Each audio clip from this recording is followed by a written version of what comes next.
तो यहाँ इंसान बैठे हैं, हम लोग क्या समझा पाएंगे। बहुत बहुत धन्यवाद।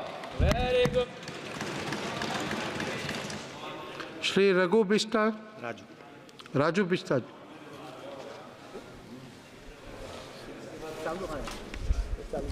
धन्यवाद अध्यक्ष जी, आपने बजट 2024-25 के अवसर पे मुझे बोलने का समय दिया। मैं दार्जिलिंग की जनता का भी आभारी हूं, जिन्होंने मुझे दूसरी बार उनकी आवाज़ इस सदन में बनने का मौका दिया। और मैं बधाई देना चाहूँगा आदरणीय प्रधानमंत्री मोदी जी को और वित्त मंत्री सीतारमण जी को कि बजट में हर पहलू को ध्यान में रख करके बजट तैयार किया गया।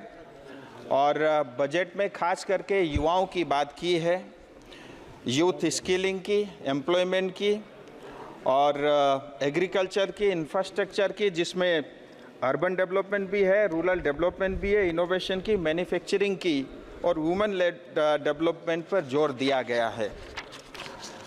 भारत युवा देश है और आज के हमारे युवा कल का भारत है। और युवाओं के रोजगार और स्किलिंग के लिए भारत सरकार 2 लाख करोड़ रुपए खर्च करेगी और 5 साल में 4 करोड़ 10 लाख युवाओं को रोजगार देने का इसमें लक्ष्य रखा है। और भारत के टॉप 500 फॉर्च्यून कंपनी में उनको 1 साल का ट्रेनिंग भी मिलेगा और उसमें स्टाइपेंड के नाते 5,000 रुपये प्रति माह भी मिलेगा। और जिन युवाओं को पहली बार नौकरी मिलेगी उसको 15,000 रुपये तक भारत सरकार एक बार डायरेक्ट उसको 1 महीने की तनख्वाह देने का काम भी करेगी। इतना ही नहीं, हायर एजुकेशन के लिए 10 लाख रुपए तक का लोन भी मिलेगा और जिसका करीब 3%, करीब 40% हो जाता है ब्याज का, 3% ब्याज जो है भारत सरकार भरेगी। इंफ्रास्ट्रक्चर पे जोर दिया गया है, जिसके लिए 11 लाख करोड़ से ज़्यादा रुपए का आवंटन किया गया है और रूरल इंफ्रास्ट्रक्चर फंड के लिए 2.66 लाख करोड़ रुपए का इसमें प्रावधान किया गया है। प्रधानमंत्री आवास योजना के अंतर्गत 3 करोड़ नए घर बनेंगे और प्रधानमंत्री आवास योजना अर्बन के अंतर्गत 1 करोड़ घर बनेंगे और जिसके लिए जो है 10 लाख करोड़ का खर्च भारत सरकार करेगी। पीएम जनमन योजना के तहत 24,104 करोड़ रुपया का जनजाति विकास के लिए खर्च रखा गया है। और मैं बधाई देना चाहूँगा प्रधानमंत्री जी को, पहली बार चाय बागान की बात इस बजट में पेश हुई है और नॉर्थ बंगाल और आसाम के चाय बागान में काम करने वाले श्रमिक, जिसमें ज़्यादातर महिलाएं रहती, उनकी बच्चों की एजुकेशन और उनकी जो है देखरेख के लिए 1,000 करोड़ रुपए का जो है आवंटन बजट में हुआ है। मैं नॉर्थ बंगाल और आसाम की जनता की ओर से प्रधानमंत्री जी को बधाई देना चाहूँगा। सर, मैं बात अभी बंगाल की करता हूँ। आज़ादी के समय बंगाल बेस्ट बंगाल था, जिसको आज टीएमसी ने सबसे वर्स्ट बंगाल बनाया है। कोई आप चिल्लाते रहो, मैं आंकड़े आता हूँ, मैं आंकड़े के साथ chair and talk only on budget पे ही बोल रहा हूँ सर। और जो काम ईस्ट इंडिया कंपनी करती थी, आज टीएमसी पश्चिम बंगाल के साथ वही व्यवहार कर रही है। अनेक योजनाएं, जिसमें मनरेगा हो, स्वच्छ भारत हो, प्रधानमंत्री ग्राम सड़क योजना हो, आवास योजना हो, आरआईडीएफ का फंड हो, मुफ्त राशन हो, बॉर्डर एरिया का डेवलपमेंट फंड हो, हर जगह घोटाला है। यहाँ तक कि शिक्षा को भी इन्होंने नहीं छोड़ा। और ओलंपिक चल रहा है, मैं ये कहना चाहूँगा, अगर आज जो है करप्शन के ऊपर में ओलंपिक में कंपटीशन होता तो टीएमसी को गोल्ड मेडल मिलता। और ईज ऑफ डूइंग की हम बात करते हैं, लेकिन ईज ऑफ डूइंग करप्शन में टीएमसी नंबर 1 है। पश्चिम बंगाल को 7 लाख करोड़ का कर्जा ये टीएमसी की देन है। 35 साल सीपीएम पश्चिम बंगाल में शासन में थी, 1,90,000 करोड़ का कर्जा था, आज वो बढ़ के 7 लाख करोड़ हो गया है। मैंने टीएमसी से 1 रुपए नहीं लिया, मेरे ऊपर 70,000 रुपए का जो है कर्जा इन्होंने डाला है। और पश्चिम बंगाल की आप देखिए monthly per capita consumption north east के 8 स्टेट से भी कम है, इनको शर्म आनी चाहिए। आज़ादी के समय पश्चिम बंगाल का मैन्युफैक्चरिंग 30% कंट्रीब्यूट करता था, जो आज 3% से कम रह गया है। ये भी इन्हीं की देन है। और ये कहते हैं कि केंद्र जो इनको पैसा नहीं देता। सर मैं डाटा के साथ कहना चाहता हूं, प्रधानमंत्री आवास योजना, प्रधानमंत्री ग्राम सड़क योजना और मनरेगा। अब मनरेगा के आंकड़ा आपके सामने रखना चाहूंगा सर, बड़ा मैजिक नंबर है। आधार लिंक होने से पहले मनरेगा के 3 करोड़ 88 लाख 3.88 करोड़ आधार लिंक होने से पहले मनरेगा के कार्ड थे, और जैसे आधार लिंक हो गया ये रह गए 2.5 करोड़, यानी 1 करोड़ 35 लाख फर्जी कार्ड बांग्लादेशी नागरिकों के बने थे। और इतना ही नहीं, 24 परगना जिले में 38 लाख मनरेगा के कार्ड थे, आधार लिंक होते ही 15 लाख विलुप्त हो गए। इसी तरह मुशीराबाद में 33 लाख मनरेगा के कार्ड थे, जिसमें 13 लाख आधार लिंक करते ही गायब हो गया।